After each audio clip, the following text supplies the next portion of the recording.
Now, has anybody been around chicken pens? Yeah. They have a very distinct odor. Horrible. So I want you all to really open up your nasal passages and try to take in the odor here. Try to take it in, okay.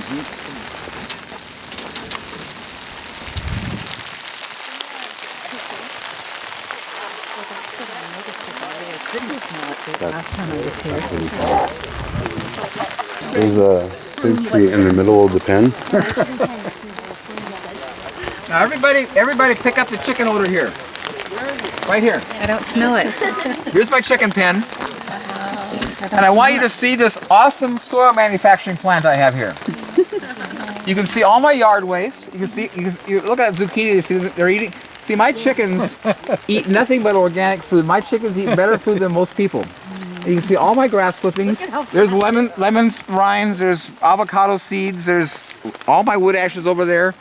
If you look at the grass outside, you see how much higher it is here. You see how short my fences are getting. I have to every year take out this stuff because they're making so much. You see, and I will have for the rest of my life everything my garden needs, and all I need is a wheelbarrow and a screen. All from my yard waste.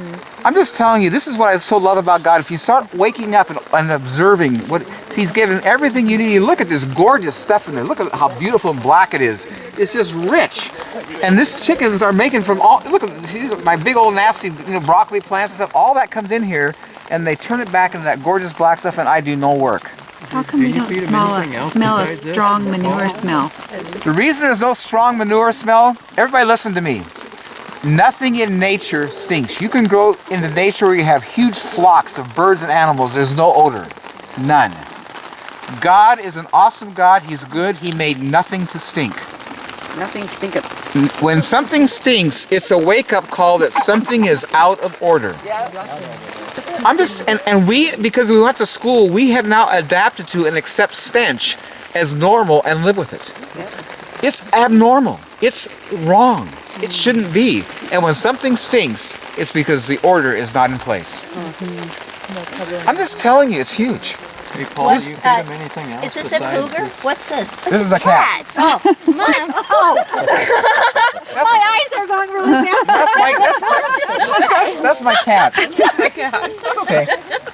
And you see how the chickens, how they're constantly digging and picking out. You see, they pick out every weed seed. They're constantly working the soil, completely turning it over. Where you got these compost piles that you're turning and you're doing all this labor. These guys do it all for free. A way better job than you can. And it's just so pathetic how we just don't connect. And look at it, eating that onion. Look at that zucchini. Yeah, that's an onion. You don't feed them corn or anything at all?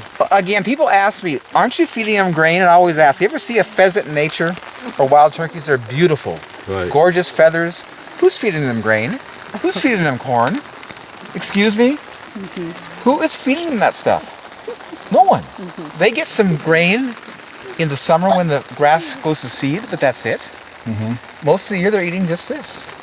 And you see, because we went to school and we're told they have to have that because they want to sell you that garbage, we believe it. But we don't look at nature. Nature's just telling you just the opposite. And we don't believe it. So my chickens live fine year-round on all my yard, all that kale out in the orchard, that's for my chickens all winter. See, I raise everything here to support them, as well as myself. And it's not hard, it's very easy. And you know what's so interesting about the chickens? The chickens will tell you what is the most nutritious food to eat. See, all of nature is connected with God. They didn't disconnect. So I grow this lettuce, which is really nice, and lettuce seeds are small, so they come up too thick. So I'm thinning this lettuce. They sell in the store for like $3-4 a pound, that really nice tender stuff. And I go to my kale plants, and I'm pulling off this kale, these really thick, old, ugly, heavy leaves. I throw in my wheelbarrow. I dump to my chickens, and I watch my chickens kick away that $10 to $3 a pound stuff and start eating the kale. So I have to stand and say, okay, God, I got to watch this. And when they finish the kale, they eat the lettuce. And God says, they know what is the most nutritious. They get it.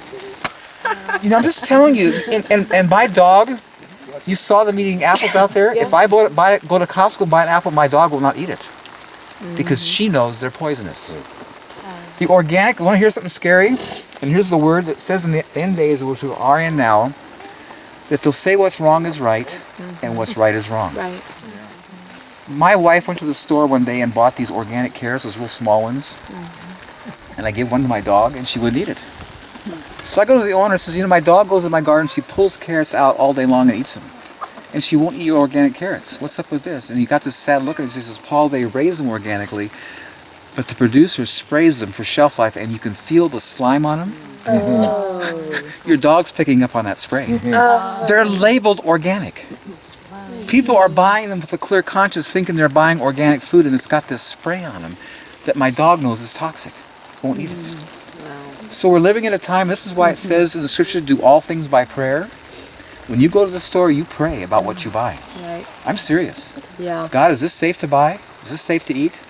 And how you'll know you get led by peace. The word says, let the peace of God rule in your heart. And the word rule in the Greek is be the umpire. You have a peace, you go there. You have a check, I don't know about this, don't do it. I'm telling you, we're living at a time where we've got to start paying attention. Right. We have got to pay attention because things are not as they're said. Yeah. Things are not as it was. And we've got to come back to our Father and say, God, give us wisdom. Is this safe? Is this okay? And in all of your ways, what does the word say? In all of your ways, acknowledge Him, ask Him. We're there. Right. We better wake up. Yeah. Because we're not going to survive if we're not listening. Yes?